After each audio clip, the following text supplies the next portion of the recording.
Hey, everybody. That's right, man. Welcome to the Bowfishing Buzz. Yes, sir. Episode 74, Schmitty. Yes, sir. We're just cruising right along here. Brought to you by AMS Bowfishing and Megamouth Bowfishing as well. And we've got a new sponsor on the podcast. Starting this podcast right now, they're going to be sponsoring us throughout our year here. Right. End Designs. End Designs does all kinds of, there we go, give them a little up. There we go. Absolutely. End Designs, Matt, as we know, they're a very established business. I'm talking the coolest boat wraps. They do leather products, hats, T-shirts, all kinds of awesome stuff to help build your bow fishing brand, or really whatever you're looking to get, you know, apparel or any kind of design recognition. They do a fantastic job over there. Yep. So thank you, Jeff Nibel and crew from End Designs as our new sponsor here on the Bowfishing Buzz podcast. And if anyone else out there is interested in sponsoring the Bowfishing podcast, feel free to reach out. We're all game here. We just want to grow the bowfishing community as much as we can here. So let's kick it off for sure. Yep. Now, to start things off here, Derek, we've got a little bit of a somber issues here that came up here this month. Yeah. And it's a little bit of a sad thing here, but we need to recognize what happened here. Yeah. Safety. I speak for the whole bowfishing community. We lost two brothers from our bowfishing community this month. Prayers and condolences go out to the Richard Babb family from Texas and the Travis McCann family from Missouri. Yeah. And I think now is a good time for all of us to think about safety and how fast things can happen in the sport of bowfishing, Derek. Yep. You know, the majority of the time we're on the water at night. Yeah. We can't see the best. We're above or below dams. Yep. Fast currents, turbulent water, undertow, rising and lowering waters, floating debris, unfamiliar waterways, cold water, and fog are just a couple. A few of the things that we have to deal with. Yeah. We should always have a life jacket on us to give us the best chance for survival if you fall out of that boat. I do it. I don't wear one all the time, and I should. Yep. You know, a life jacket in a boat does no good tucked under your deck in a dry box or back in the corner, Derek. Right. You know, that's not where they're meant to be used. Yep. You need to have them on. I know a lot of times when I'm bow fishing, I'll wear the belt style preserver. Yep. But if I happen to fall out of the boat and I hit my head somewhere and I get unconscious, that's a manual pull cord. Yep. Jerk to inflate. All right. Yep. When driving, I should always have a life vest on that's automatic inflated when you fall into the water. Right. Water activated. Yeah. You know, because the purpose of that is they will automatically go off. If you are unconscious, it holds your head above the water line as well. Right. Where the belt style really doesn't provide that. Right. Right. If you get unconscious. But, you know, a lot of the times we're in shallower water, and that's why I like to wear my belt when I'm up there because it interferes with my strings and stuff. Yep. But, man, when you're driving that boat, you know, at nighttime, you really should have a life vest on. Everybody in the boat should. Yeah. Like I said, it does no good tucked in a dry box under the boat in the corner. Right. That's not how they're meant to be made. And I don't care, you know, how many times you've been to a body of water, how many times you've bowfished in your life. It can happen to anybody at any time. Yep. It's just a sad deal to have to talk about here right off the bat. Yeah. On the Bowfishing Buzz, but it's just a sad thing that we lost two brothers here this month. Yeah. You know, bowfishing is fast paced. We're always in a hurry to get from point A to B as quickly as we can, and sometimes we take risks doing that. Yeah. Maybe we need to slow down just a little and think about the loved ones that are waiting for us back at home. Right. Right. You know, at this time, Matt, let's give a moment of silence on the podcast here in remembrance of Richard Babb and Travis McCann.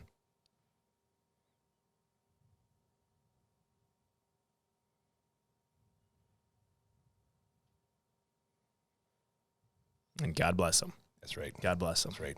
Sad news. Yeah. Yep. So in today's podcast, Derek. Yes. First of all, my name is Matthew, and of course I'm here with my good buddy. Schmitty is what everybody calls me now. D Schmitty. D Schmitty. Yeah. No batteries required. No batteries required. I just talk all day long. The guy is charged to the gill. Oh, my goodness. I might have said this before, but it's ridiculous how many people come up to me. I'll be at a show, you know. Yeah. dressed nicely, a little name badge that says Derek Schmidt on it. And I'll be, just ready to talk to anybody about anything bowfishing products-wise, Megamouth Reel, whatever we got to talk about. And from across the aisle, I'll hear, Schmitty! Schmitty!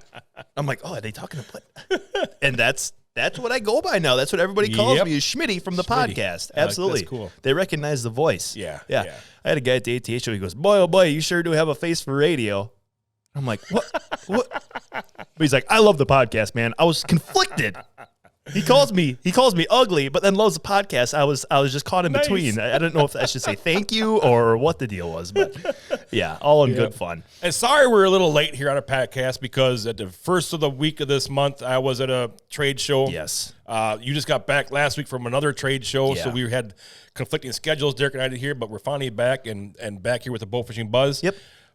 This is going to be our last podcast, our monthly podcast, Yes. one a month. Yes, we're going to be back into the swing of doing one every other week. So you're going to get 2, possibly 3, depending on the month, per month here. So we'll get back in that biweekly schedule. The season's starting to turn up here, so we are more than happy to get up here and talk to you guys more than once a month. So exactly. Look out for more podcasts coming up. Here we go. Season's right around the corner, baby. It is. Yes, it is. So I don't know. I think we mentioned a little bit about this, but I don't know if we went into detail about this. But Pete Gregoire is going to be joining us today, and he's going to explain the process of the proposed limits on rough fish in the state of Oklahoma and how Pete, along with several others, fought for our rights. Absolutely. I'm very interested to hear, we kind of heard all about it through the bowfishing grapevine, if you will, but we're going to get an in-depth view from Pete on just what is all entailed, what all goes into something like this. I know myself, I'm not well versed in the legal system and how things like this get handled, so it'd be really cool to dive in and see what Pete had going on there. It'll be neat. It'll be a neat little deal there.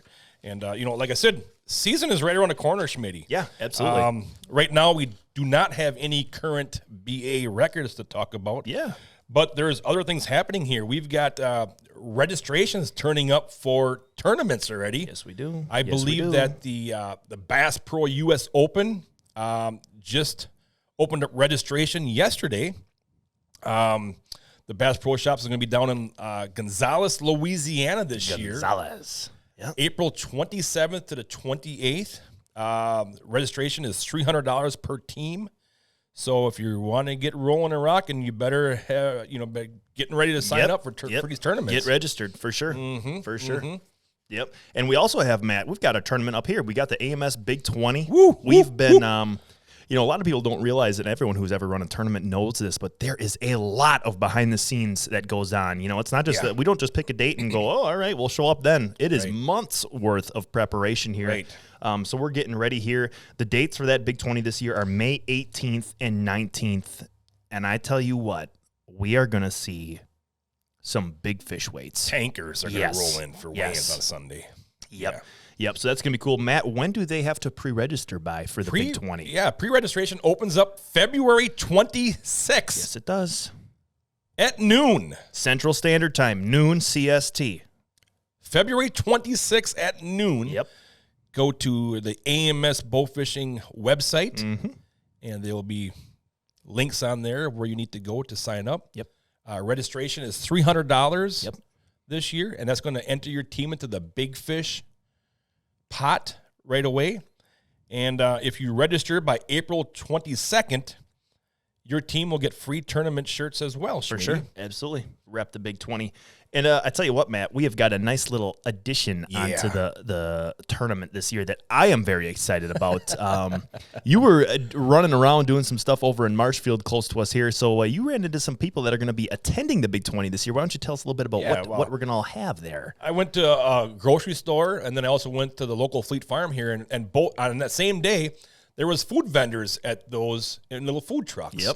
Yep. So I just went up and asked them, if he wouldn't mind possibly coming to our event. Yeah, for sure. And bringing your little food trucks there. And both of them said, yes, absolutely. So we're going to have 2 food trucks this year. Heck yeah. We got Smokehouse Barbecue pulled pork is going to be there. He's going to have pulled pork plates that you can get. And then we also have Razor J's is going to be here. They've got gyros, cheese curds, kettle corn. They're going to have fresh lemonade, sodas to drink, all kinds of stuff. So you better come hungry because These boys are going to be wanting to fill your belly before you hit the water that night. Absolutely. That's going to be some good food right there. It's going to be good food. It's going to smell really good too. When we're doing weigh-ins on Sunday morning, I'm going to have a Razor J gyro in one hand, and I'll be counting big, slimy 40-pound commons in the other. It's just going to be paradise. It's going to be amazing. Might get a little bit of fish eggs on my gyro, add a little flavor. That just adds a little in there. Yes. Yep. Some added protein. That's right. Yeah. That's a little caviar on your gyro and pulled pork. What the heck's the difference? Yep. Go for it. One thing that we did here in between our podcast, Schmitty, is we had our annual ice fishing trip here, work ice fishing trip up in Minnesota. And wouldn't you know it? We might be cursed, honestly. I think we might be. Coldest temperatures of the whole year. Yeah. On those 4 days when we were up there ice fishing. Yes. Just for everybody who's not living in the upper Midwest here, we have had, at least in my lifetime. Oh, my gosh, it's crazy. This is the mildest winter that I've ever experienced. There's no snow on the ground. Today is like a high of 45 in the middle of February. Are you kidding me? Usually 50s, it's in the 50s next week, yes, I think I saw. 50s and rain. It's just been crazy. It's been crazy. Yeah. We plan an ice fishing trip in the middle of January. The week before, high 30s, low 40s. All right. The day we leave to go on our trip, the high is like 4. Wind chill of -10. It was like that all 4 days. It was ridiculous how cold it got. The coldest 4 days of the entire winter are when we want to go ice fishing. We were pulling up to that one lake that one morning. I think it was our third morning that we were there. And the temperature gauge in the truck was reading like -25 or something. Yeah. And that's not including wind chill. That's just the truck temperature. Real temp. Yeah. Right. Yeah. Yeah. That was nuts. Well, we had a great time. Oh, man. we did. We had fish fries every night. We caught some giant bluegills, some ridiculous. crappies, a couple of walleyes here and there. Yeah. Just a really good time. Just a lot of fun time. I tell you what, if you have never, I'm really shocked at the people that have never gone ice fishing before. Yeah, it is. And then when you tell them that you're driving 4-wheelers and trucks and snowmobiles out on the ice, it's like, oh my God. Freak out. Oh, it's crazy. Yeah, people think that's just wild, but yeah. Yep. I will highlight one thing from that trip. Matt broke my LiveScope Panoptics unit. He was being a little too rough on it one day, I think. And you're so full of crap. All of a sudden, the transducer cable's got a little fray in it. I'll tell you one thing. When Schmitty has gear and products, and he brings them on trips, you do not touch them. You do not touch his stuff. Which really caught me off guard one day because we were sitting in the ice shack and I had a bag of sunflower seeds. And in between us is this big LiveScope, all right, monitor. And I'm spitting my sunflower seeds off to my side, and all of a sudden Derek's actually spitting his seeds onto his LiveScope. I couldn't believe you were doing that. Figured I had to put it through the ringer. Oh my goodness. Yep. So then I started doing it too. Yep. And then he got mad at me. Yeah. Matt, what the hell are you doing? After I was doing it the whole time. Yeah. But yeah, that was a fun trip. That was spectacular. Mm-hmm. Lots of good memories and good food for sure. Yeah. For sure. Yep. Derek, you made a post. One of my favorites ever, to be honest with you. On the Megamouth. Was that on the Facebook page? It was a Megamouth Facebook post. Okay. Yep. And you had a lot of comments. Yeah. I had like 90 comments on that post. You want to let everybody know what that post was? And sure. You said you wanted to read some of these comments. Some of these are too good not to share. All right. So I made a post here probably a week or two ago, and the picture on the post was just the AMS boat just floating out in the middle of the big old plain flowage back here at home. All right. Just a picture of a boat. And in the caption, I put on there about how, does anyone notice anything wrong about this boat? Maybe the fact that there is nobody in it at all, and it's 100 yards away from shore. So then I put on there, I said, we've had some crazy bowfishing stories. I had to swim out there to get the boat when that happened. That was a long swim, but we got it back. So I just asked everybody, what's your craziest bowfishing story that you've ever experienced? Some of the tales that were told in the comment section of that post, I'm reading them like, oh my gosh, we haven't really had anything crazy happen to us after reading these. Pretty minor. Yeah. They're crazy. They're crazy. I won't mention some of the names on these comments just because, as far as media affiliation, I don't want to have anybody get upset, but they did comment it on Facebook. Yeah. But one gentleman put on there, he said it was our second AMS Big 20 out of Brandenburg. So that wasn't a big 30 then. Big That was a 30. big 30 Okay, back gotcha. then, yeah. I wasn't even with AMS at Right. the time when it was down there in Brandenburg, Kentucky. But he said it was the second AMS. Oh, he did say Big 30. So he had it right. Okay, yep. Second AMS Big 30 out of Brandenburg. And my buddy, who said he could see better at night than me, put my boat on an island beach going 31 miles an hour. Oh, We lost 2 hours of shooting that tournament, dog walking the boat back to the water after taking everything out of it. ouch. Still managed to finish 11th out of 77 Oh, wow. boats. Yeah. That's impressive. That's pretty impressive. That had to be our, that's right. He put on there the second annual because our first big 30 that we had in Brandenburg, I think we had like 43 boats. Oh, okay, sure. Then the next you one we jumped had- up that much. Then Wow. the following year we went up to 77. Wow, that's very cool. Very cool. So I thought that one was pretty entertaining. Another one here. My buddy decided to check the water temperature head first on a 24-degree night in January here in Michigan. Thankfully, I had a dry bag with warm clothes, socks, Yes. hat, and heater packs in the boat. We were quite a ways away from the boat launch, and he didn't go full popsicle until we got back. I love that term. He didn't go full popsicle. That's pretty good. Same gentleman here had mortar fireworks tossed 15 to 20 feet away from the boat and blow up, ringing my bell from some not-so-friendly lake house owners. Yeah, that's terrible. That's terrible. My buddy's same guy here, by the way. These are all three of his. My buddy's opened up a My buddy's wife opened up a porta-john at 2 a.m. at the boat launch, and a drug addict was inside and freaked out screaming Oh, that'd be scary. and ran away. Yeah, that would be scary. That would freak me out. That would be bad. You don't know what Yeah. could happen. What could happen there? No. Then we had one here. The picture. I'll have to get you the picture for the video portion of this podcast, Matt. But Lance Wheeler Yeah. commented on there. His comment was, craziest thing I ever did was pass up this fish that I let my buddy shoot instead. Ended up breaking the South Dakota state record at 46 pounds. Oh. That one's got to that's got to, yeah. Hey, there's a good fish right there. Shoot him. That one. State record. Oh, that was awfully nice of you, Lance. Yes. Yep. This next one was by someone with the name of Poopy McGee. He put on here, boy. having to use a whole roll of toilet paper the night of the 2019 Bass Pro US Open. Out of all the nights for Bubble Gut, why did it have to be that night? For everybody that for everybody that doesn't know, Poopy McGee is also known as Matthew Schillinger. Matthew Schillinger commented that. Oh, I had you a case of bubble guts that night. Good Yeah, grief. that's not good. But yeah, some of those stories Lance were just. Brantley. Uh-oh. Oh, I'm getting a call. Hold on here. Sorry. Matt's got his phone blowing up here. A dealer of ours actually calling him. yeah. But some of those stories were crazy. A couple of them I didn't even put on the podcast because they were so extreme. So if you want to read some crazy bowfishing stories, go Yeah, find you that. had like over 100 comments Yeah. on it. It was crazy. Go find that Megamouth Yeah. post, and it got pretty wild. And for all of you that know when an issue like that arises on the boat, when you got the old bubble guts going on, just so you all know, that night it was raining.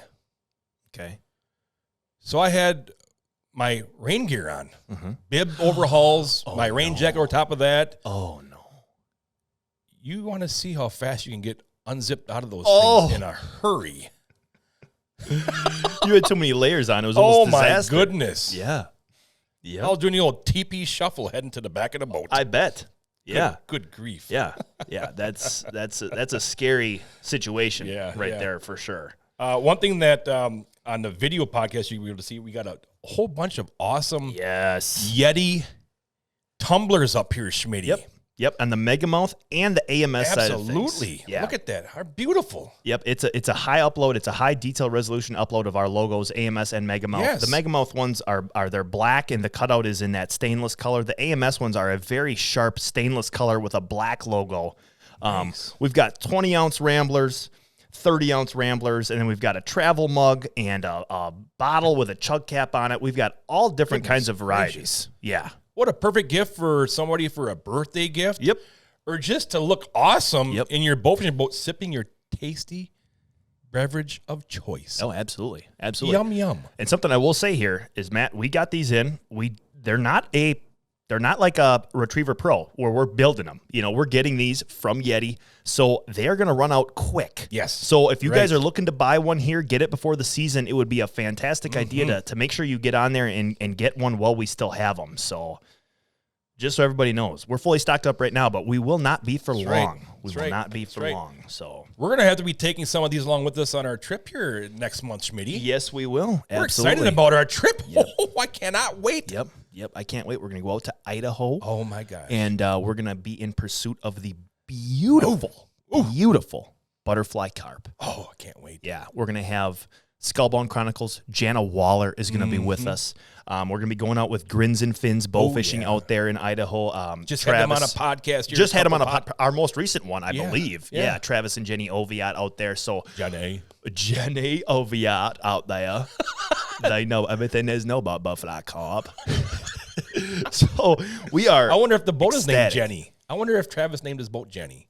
That would be a Because very isn't that what romantic Forrest thing Gump to do. did in the movie Forrest Gump? He named his shrimping boat Jenny. He probably did. I don't Jenny. remember for sure, but that would be perfect. Yeah. That would be perfect. So, and they're all posting all these pictures and cool videos and stuff, just Yeah. getting me all ramped I up cannot for wait it. to get out there with them. Yeah. That's gonna be Bucket fun. list fish there, right there. I hope we get into some. Because like anything else that you go on, you never know weather, you don't know what's going to happen. So Right. It'll be cold out there at night. It's gonna be in the Yeah. 30s too. Yeah. I mean, based off what the weather is right now. So we're we're heading heading for out that there. early March. So March 4th, we're going to be heading out to Idaho. Yep. Beautiful. I can't wait to see the state. I've never been to Idaho before. Yeah. Me neither. I Can't wait to get out there. Yeah. It should be fun. Should be fun. And one more thing on here that I'd like to touch up on, Schmitty, Yeah. is March 15th, March 15th. Carbon TV, Oh yes, absolutely. Yep. Below the H2O, Season 3, Episode Season 3. 1, Yep. Nacho Stingrays. Nacho Stingrays. Absolutely.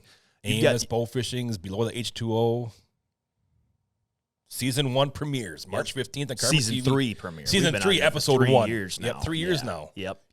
We're going to have all those ready to rock and roll. Matt does the editing for those. They look fantastic. They're very well shot, well edited. And just for everybody listening to the podcast, too, if you're looking for another place to consume that podcast, our video versions, if I'm not mistaken, Yes. Matt, are also up on Carbon TV. Absolutely. And our numbers on those podcasts on Carbon TV are actually through the roof. They are. They're crazy. It's awesome how many people are going over to Carbon TV. Everybody kind of knows the stigma with YouTube, kind of wanting to censor the hunting and fishing aspect of things.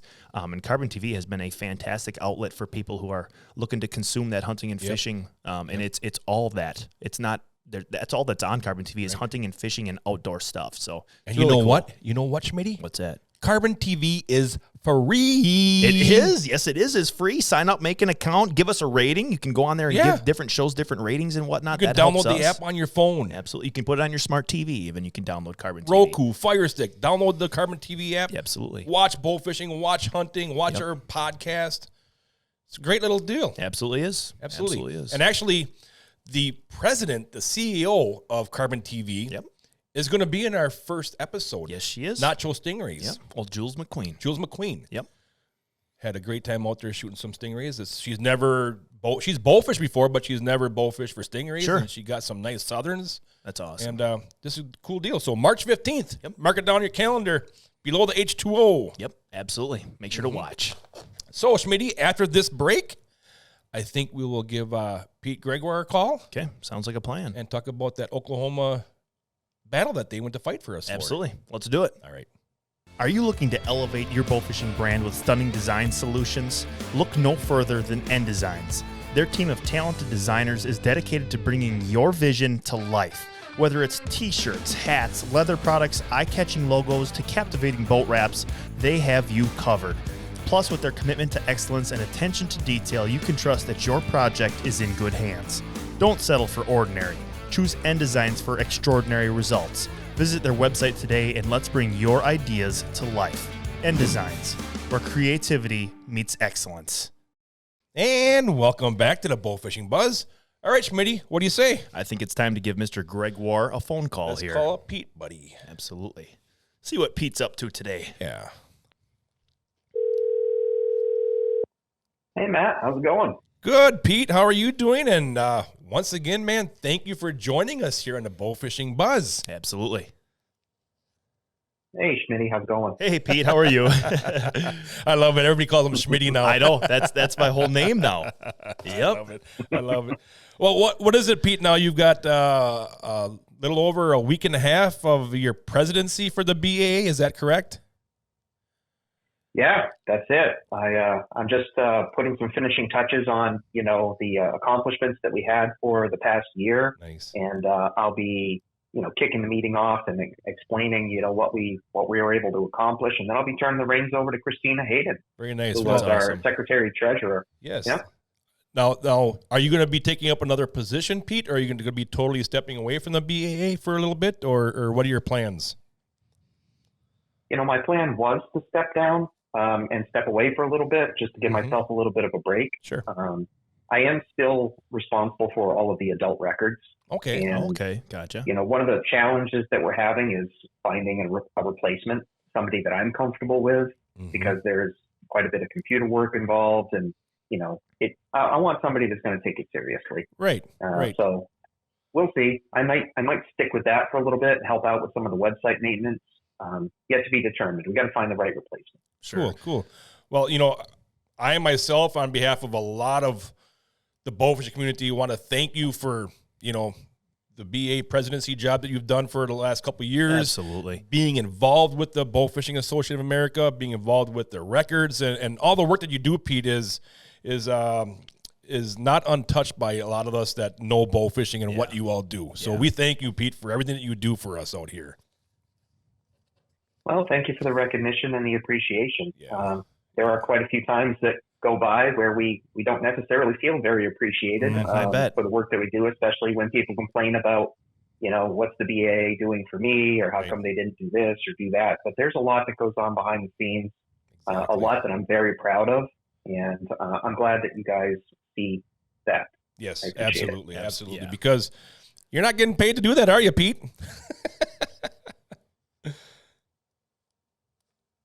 Are you there? Did we lose you? Oh, no. Uh-oh. I think we lost. We Pete. dropped our first call on the Bowfishing Buzz. Darn it. Oh.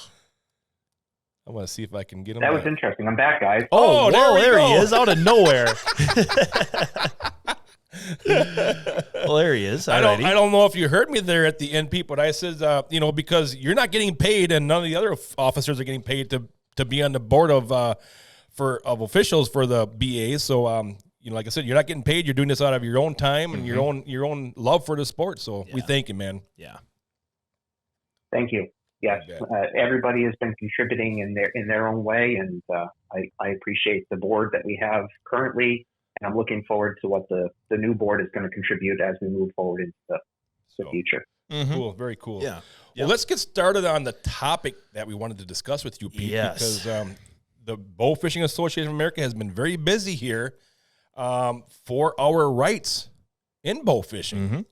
A lot of you have heard that the state of Oklahoma was wanting to put restrictions on some of the bag limits, on some of the considered rough fish, I want to say, down there in the state of Oklahoma.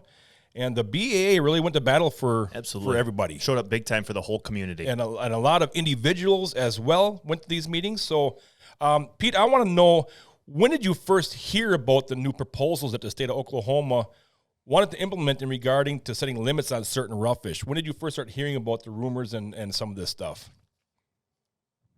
Yeah, so it was about mid-August of last year. I got a phone call from Randy Woodward. And Matt, you probably know Randy pretty well. Randy has had a big presence in the bowfishing community for many, many years, and he currently hosts the Youth World Championships and the Ladies World Championships out of Oklahoma. And he called me and he said, Pete, he goes, we got a battle coming. He goes, they're talking about putting limits on, rough fish. And he goes, I don't know what they're going to propose, but they're inviting us to come down and to listen to a presentation that they have, and they're going to lay it out for us. And he's like, it would be great if you could be there. I said, Randy, when is it?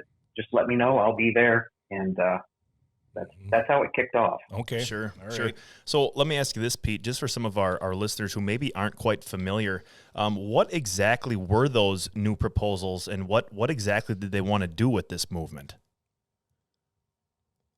Yeah. I mean, they came out of the gate saying, we believe that they call them their native non-game species. Native non-game. First and foremost, they're trying to reclassify, in people's minds, what we call rough fish species. They call them native non-game species. Yep. So the whole point is they're native to the state, they're native to the country. You know, they're not the same as the invasive species that we deal with day in and day out, like the common carp or the big head or the silver carp. So they were trying to make that point out of the gate, and then they were also promoting the idea that these fish are valuable and they need to be protected.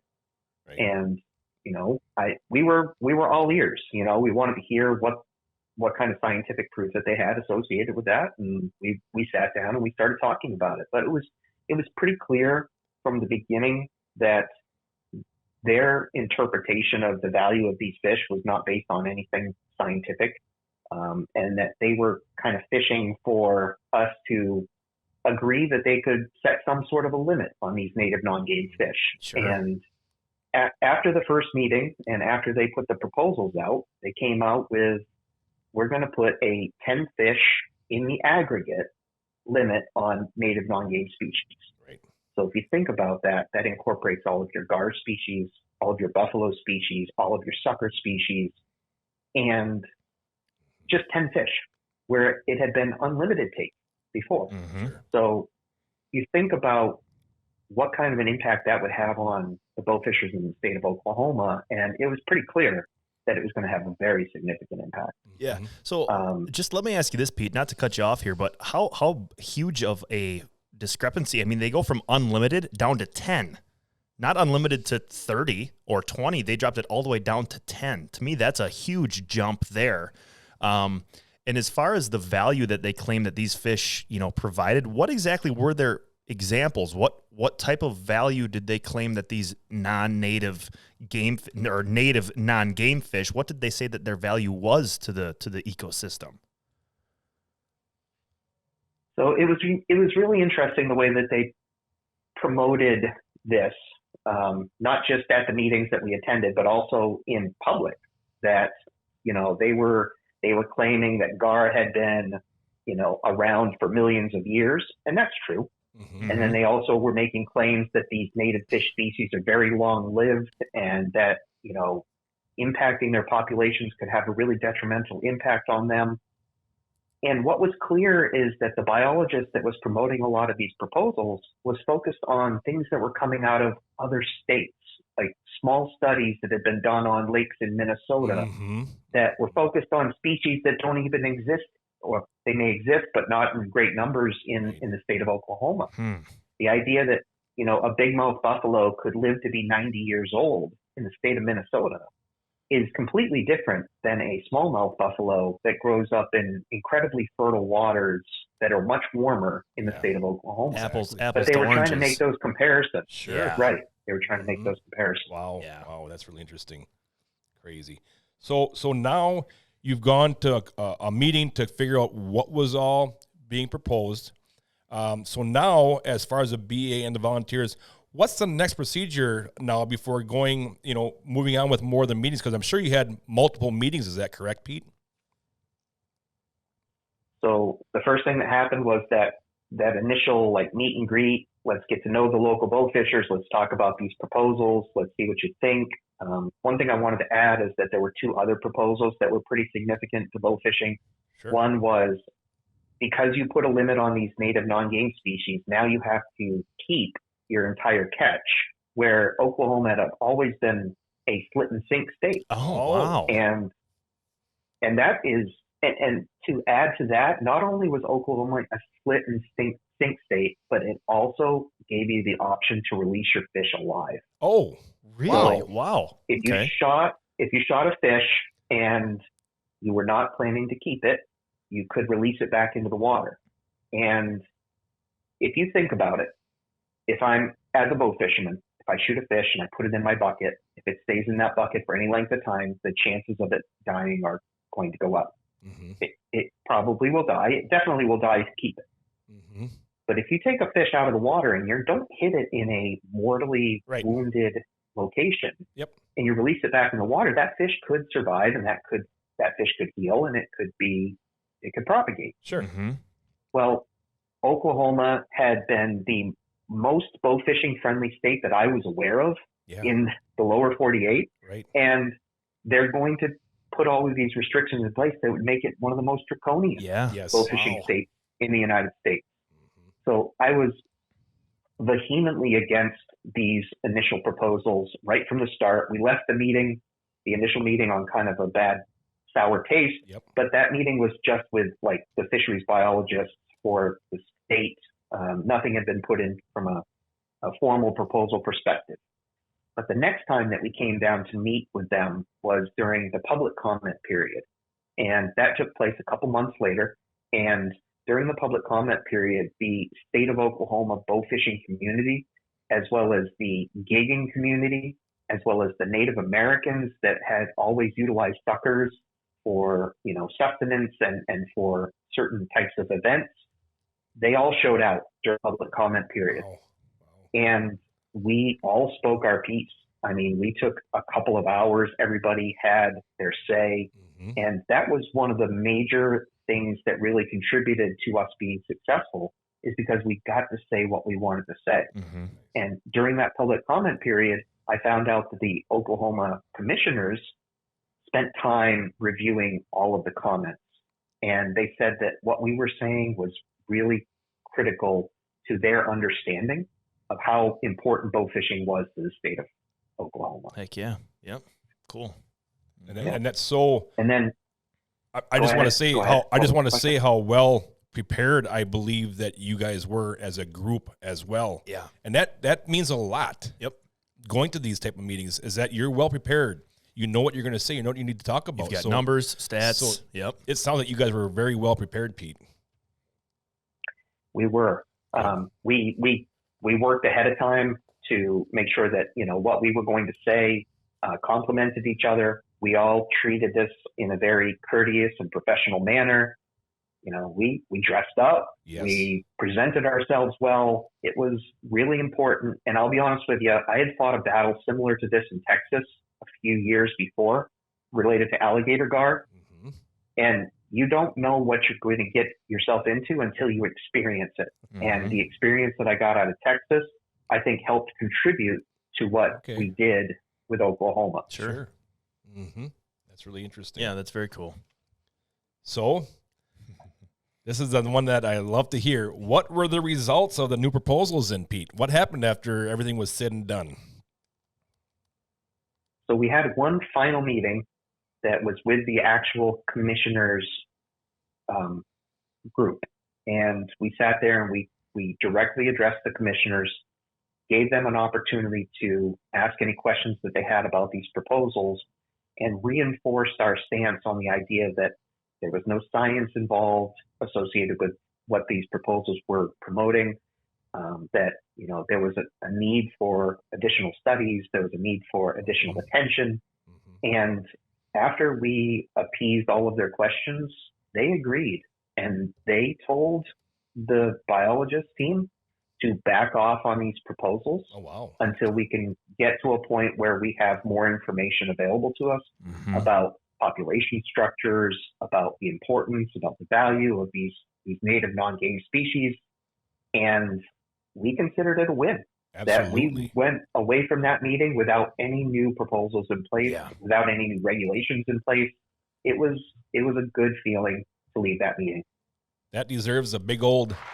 Yes, it does. The old applause. Absolutely. I don't think you could have come out any better from that, Pete. I mean, that's a home run. That's awesome. Yes, that's a great job.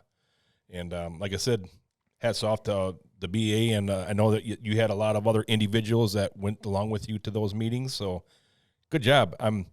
I wonder if this happens to be the same gentleman. I guarantee you it is. That came to the ATA show about 4 years ago, 4 or 5 years ago, and set up a meeting with all the bow fishing manufacturers. Before the ATA show. From Oklahoma. He was an Oklahoma game fisheries biologist, and he was talking to us about the buffalo in Oklahoma.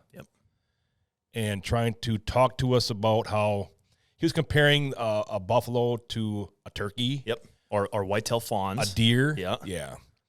And I wonder if this is the same gentleman, because after that meeting got done, and it was not a very cordial meeting. And I think what this gentleman's goal was, Pete, I'm sure you and Matt have talked about it, but for everybody listening, I think what the goal was there when he met with all those bowfishing manufacturers at the ATA show was he was looking to see if he could get a bowfishing manufacturer to jump on his bandwagon and join them, and then he would have a voice of someone, a company in the community behind him, which he did not necessarily get. So go ahead. Right. And we walked away from that meeting saying to the ATA board members, we're like, we don't want to be associated with this guy at all. Yeah. I mean, this is negative for what we do. So I wonder if that's the same guy, just because Oklahoma, you know, and it happened, like I said, 4 years ago, and now it popped up again. Yep. So I'm just curious. I just would be really curious if it was the same guy. I bet it is. Yeah. I bet it is. Yep. Yep. So, Pete, I see that the ODWC, and just for everybody, what does ODWC stand for? Oklahoma Department of Wildlife and Conservation, something like that? Yeah, you got it. Okay, yeah. I see that the ODWC will be working with Oklahoma fish stickers to better evaluate native fish species populations. What's your feelings about that whole situation? So anytime that you go into the bowfishing community and you want to work with bowfishers directly, you need to understand that, you know, they are very, they're an interesting group of people to work with. They really appreciate the sport. They appreciate the opportunity that they have. Unfortunately, the presentation of that doesn't always seem to be, you know, in alignment with, you know, like the general population. You know, we see the fish in a different light than others would potentially see them. Yep.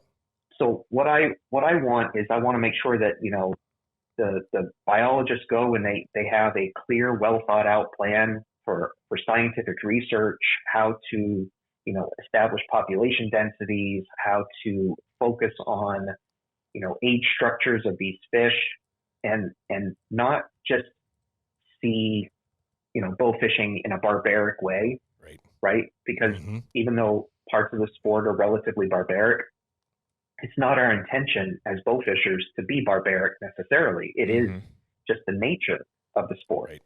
So what I want them to do is I want them to, you know, focus on the science.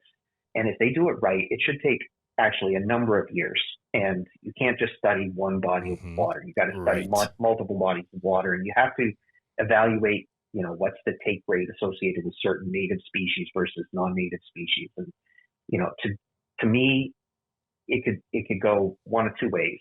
They can be completely open and transparent, and as long as they're not willing to misconstrue how we utilize the resources in a negative light, I think that we could have a very beneficial partnership. That's awesome. But I mean, if they use the information that we provide in a negative way, and they want to, you know, continue to, you know, blacklist, you know, bowfishers and treat us, you know, as second-class citizens or whatever, then I think that, you know, it may not be a beneficial partnership. Right. Because I know this past season here up in Wisconsin, there was a crew, not really associated with the DNR or nothing like that up here in Wisconsin, that was going along to a lot of the WBA tournaments and collecting buffs. They just followed us along. I ran into them with Brandon Cole up on Castle Rock this past year, and they came over and took some of our buffs that we had in our boat there, and they actually were at the WBA meeting, spring meeting here back in January, and they had some very interesting results. Unfortunately, I was not able to be there. I was out of state during the WBA meeting, but so it's also happening up here where we're getting some guys that want to study some of the buffs and stuff like that here, and it was actually a good thing, I think, to have that happen. Sure. So they can see, because I think as long as, like you said, Pete, if they go in there with an open mind, not just a one-lane road. They don't have an agenda already wanting to put it in place. Right. It's very key for that to happen. Yep. And for them to understand bowfishing and what we do and why we do it. So, and another big thing, like you said, Pete, is our buffs up here are a lot different than the buffs down in Oklahoma. The ones in Minnesota are a lot different than the ones down in, you know, Alabama. They're different species. Yeah. So it's a big realm of different topics that you have to look at also. Yeah. When it comes to that. So So do you think the fight's over yet, Pete, or do you see more of this stuff happening, for bow fishing against the current regulations? Do you see a lot of the proposals starting to pop up more or less here moving forward? I think that Oklahoma was the tip of the iceberg. We've been fighting, other battles in other states, but nothing had been as serious as what was proposed in Oklahoma. Yep. Because we came away relatively victorious, I think it might have dampened maybe the spirits of maybe some of the other states. But at the same time, I think that once you see any regulations start to get passed in any state, there tends to be a snowball effect. Yeah. And I'm worried that other states may have a detrimental impact on, what we accomplished. Right. Meaning, let's say Minnesota has proposals and they put rough fish regulations in place and, they really start to limit opportunity. Other states are probably going to start falling in line with that because the public perception is that they're doing a great thing to, help these species. The reality of it is that we're the only ones that utilize these species. Exactly. Yeah, right. So the value is for the bow fishers. Yeah. And they're basically taking away opportunity for us, and they need to be that needs to be recognized. Exactly. So, like I said, I think we're on the verge of additional challenges that are going to present themselves. So we just need to be stewards of the sport. Right. Yeah. Right. And I will say, Pete, with how prepared you guys were, how prepared you were, I think if there are other states with that notion of possibly thinking about trying to pass regulations, I think that they're going to see your presence and what you guys represented, and they're going to at least be thinking to themselves, oh, this isn't going to be easy. We got to go up against a group of guys that are passionate. They were victorious in their first battle here down in Oklahoma. If nothing else, people are going to look at that and go, wow, we are going to need to have a lot of information. It's going to be a multi-year type of study, and that I think in itself could possibly push new regulations away from popping up, just with how you guys conducted yourself down there in your successful venture. With that being said, Pete, what do you think we as bowfishers can do to help shed a positive light on our beautiful sport of bowfishing? Yeah, there's a number of things that we can do. And, I think one of the first things that we should all do is try to become as educated as we possibly can about the species that we harvest and to share that education with others, because it's really important for others to understand what we do, why we do it. And one of the things that we should be striving for is to not only utilize the resources that we have available personally, meaning, should we be eating the catch? Yes, we should be trying to eat the catch where appropriate. Can we donate it to others? Yes. Yep. Find somebody that's willing to take these fish and utilize them appropriately. Yep. But if you can't do that stuff, then at least be cognizant of the fact that the appearance of how you're conducting the sport means a lot to most. Yeah. Right? Yeah. And so you need to be conscientious of your tape. You need to be conscientious of your social media presence. You need to be avoiding posting pictures of piles and piles of dead fish wherever appropriate. And that will go a long ways towards protecting the sport. Yep. We also need to promote. We need to get, children involved. But it's not just children. Anybody that's interested, try to get them out on your boat. Try to get them involved in the sport. And we all know that it's infectious. That once you try it, it's something that can be very pervasive in your life. And people really kind of fall in line with the idea that, hey, not only are we on the water enjoying ourselves, but in most cases we're doing a very good thing for the ecosystem. Right. So it's important to point that out to others and make sure that they can relay that message as well. Our rights as bow fishermen, I consider them to be extremely fragile. So we always need to be doing what we can to protect the sport. And that means maybe changing some of the ways that we handle ourselves in our day to day. Yep. Those are all very, very good points. Yep. Absolutely. Very well thought out. Mm-hmm. Yep. Mm-hmm. And this right here is a perfect example of why, if you love bow fishing, you like going out there with your buddies and having a good time on the water, enjoying the sport that we all love, why it's so important for you to become a BAA member. Yeah. You know, because the more numbers that we have, the better we have in the fight. Right. Absolutely.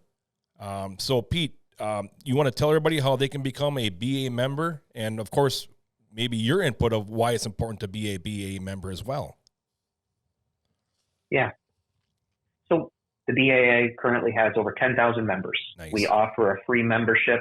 We highly recommend that if you have any interest in the sport, you want to see the sport grow and prosper, that you become a member. But ultimately, when it comes time to do battle, when it comes time to protect the rights of other bow fishermen, it becomes necessary to spend money in many cases. In this case, it was a relatively inexpensive fight. You know, there was just a little bit of money spent on travel and whatnot. But in the future, we may face things like lawsuits, and we may have to hire representation. Like I said, the sport is fragile. These regulations have a way of snowballing. You know, it's important that we are prepared to fight the battle when the battle requires it. Exactly. And another thing is, you know, it's not just the BAA. Everybody can be a part of the BAA. We have a premium membership that only costs $25. We have a platinum membership that costs $50. If you want to become a member, you can go to bowfishingassociation.com, click join now. All of the options that we have available will be presented to you. We would greatly appreciate your financial support because it just makes us better prepared for the potential fights that we're going to have to wage. Exactly. And it gives us a coffer to actually do great things for the sport as well. Mm-hmm. You know, we had money that we've contributed to, you know, unfortunate passings in the bow fishing community. We have scholarship funds set up. We have helped with search and rescue missions. In the past, we've done great things for, you know, bow fishers that have contributed to, you know, search and rescue or to evacuations or just, you know, natural disasters. The BAA has helped coordinate many different things, and we use that money very sparingly, very efficiently, and becoming a member should be a source of pride for many people, especially if you love the sport as much as we do. Yep. Right on, Pete. Yep. Right on. Yep. Those are all great options. Mm-hmm. Right? Exactly. Absolutely. And like I said, thank you guys so much for going to battle for us. Even though we're up here in Wisconsin, you know, it's great to see you guys going to battle for the bow fishers down in Oklahoma and all bow fishers. Yeah, we're all one big family. We're all one big family. Yep. And we thank you for going down there. We thank you for being part of the Bowfishing Association officers for several years and having your hands involved with a lot of things with the organization. And we appreciate you coming on here and joining us on the Bowfishing Buzz today, Pete. Mm-hmm. Thank you very much. It's been my pleasure, guys. I appreciate the attention that you give to the BAA through your podcast, and you guys are doing a fantastic job. So keep it up. I really appreciate the time you spent with me today. All right. Thanks a lot, Pete. And, thank you, Pete. Best of luck this year, man. It's right around the corner, isn't it? Everything is right around the corner. Yeah, absolutely. That's very true. Tournaments coming up very soon. So. Yes, exactly. Well, good luck this year on the water, and be safe down there, Pete. Thanks, guys. Thank you. We'll see you. Just a guy who has his ducks in a row, and pretty much I think everything that he probably does in life, he comes prepared and knows exactly what he needs to do and what he needs to accomplish. A great representation of the bowfishing community right there. And, you know, before Pete moved out of the state of Wisconsin, he was the secretary up here for many years for the WBA, did a great job with the club and organization, moved down south a little bit there and got his hands in with the BAA and was involved with that. So that's a lot of time out of his personal time. Oh, absolutely. That he's spending on that. So it's a big hats off. Yeah. You know the first time I met Pete? I'm gonna take a guess here. I'm curious if you remember. I'm gonna say the Green Bay WBA tournament years ago. It was not. No. Okay. No, it was actually before that. It was the first time that I went down to Kentucky with you. Oh. We ran into Pete and his son. I believe his son at the boat ramp. And we talked to him a little bit there, and that was my first, I had been working here a year, and that was my first time. He was insanely nice and knowledgeable, and I'll always remember that. I saw that boat there, and I'm like, oh, and you're like, oh, it's Pete Gregoire. I'm like, oh, look at that. Yep, he always had that black with the yellow prints on there, obscure bowfishing. Yep, yep, that's the first time I met Pete. So, yeah, great guy, great rep for the community as well. Right. So, and on another note here for the BAA, it's coming right up here. March 2nd is the 2024 spring meeting. Yep. And it's going to be in Kentucky Dam Village State Park this year in Kentucky. Some of the key discussions and insights are overview of the 2023 season, welcome the new board members, Q&A with World's host, and vote on new proposals. So if you want your voice to be heard, that's a great place to do it. They do I believe that they do a Facebook Live. Yeah, that does ring a bell. Of their meeting down there. If you want more information, you can go to the Facebook page. I'm sure they got information out there on that, along with the Bowfishing Association of America's website. You can go there for more information. But yeah, coming up here is the 2024 spring meeting for the BA, and there's a couple of inductees that are getting inducted into the BA Hall of Fame that we will talk about on our next podcast. Okay, next podcast. Yeah. All right, that sounds good. They hit home for us. Yeah, actually, these new inductees. So it's very cool. Very cool. And we thank the BA for acknowledging these two. Yep. So I don't know, Schmitty. Oh, another one in the books. It's here, man. It's almost March. I can't believe it. It's end of March. Yeah, end of February. Yeah, it's going to be the end of March, like tomorrow. It's going to feel like so. It's crazy. Time to get ready. Get your boat ready. Yep. Get in the water and be safe out there, everybody. That's the main thing, is to be safe and have a good time. Yeah. Enjoy the sport that we all love. And like Pete said, just be a little conscious about how you're representing the sport. Yeah. Yep. Absolutely. We love bow fishing, and we're going to be back now to podcast. Yep. Bi-weekly. Every other week we'll be having a podcast now. That's going to be nice. Yep. It's going to be really nice. We thank our new sponsors. Absolutely. End Designs, thank you so much. Yes, absolutely. Yep. And hopefully we can get some more new sponsors on here. Yeah, absolutely. Love it, man. Bow fishing, baby. You gotta love it, Gotta love it, baby. Gotta love it. So from all of us here at AMS Bowfishing, we wish you the best of luck. And remember, aim low, think big. Thanks for listening, everybody. Attaboy D. Schmitty, it's time to rock and roll, Let's baby. Do it.